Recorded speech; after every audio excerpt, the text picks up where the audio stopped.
mwongeye kwirirwa. Iyi ni Dam Show TV, ubumwe Vision Technology. Tuje kubereka uburyo washyira WhatsApp muri telefone yawe ndetse ukanayifungura mu gihe utayifite.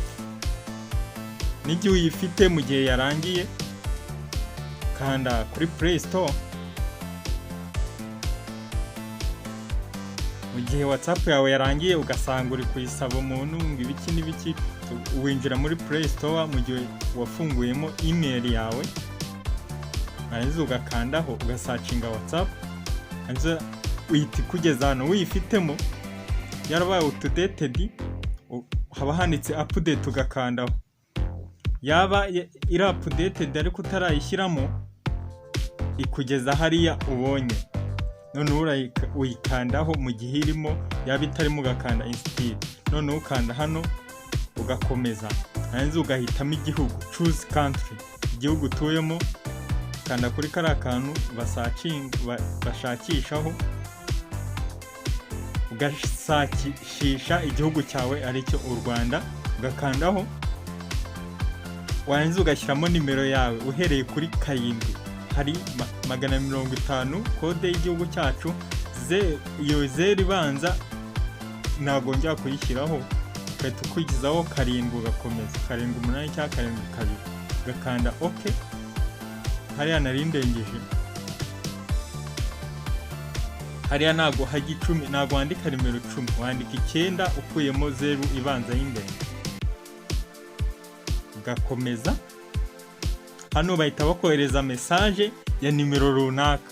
Mu gihe nimero yawe itari muri telefone, ubundi birimo izo kode bakohereza zihita zishyiramo automatically, direct zitazishyiramo.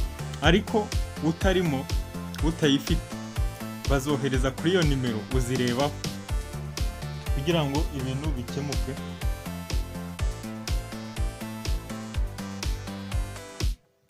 Noneho ino telefone yanjye yindi mfite ntago bisaba ko yaba irimo, urabona ko bayohereje kuri nimero kuri telefone yanjye yindi.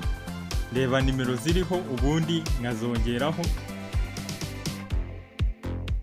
nkazishyiramo, bigakomeza. Uburyo wakoresha WhatsApp ya nimero runaka mu gihe utayifite muri telefone uri kuyikoreshamo, nuko bigenda. Nk'abantu bibazaga gusa wakoresha data z'iyindi simukadi utari gukoresha kuri WhatsApp, nyine ni nkibi, urabona birakunda cyane. Hano rero uhita ushyiramo izina, warangiza ugakomeza ugakanda next.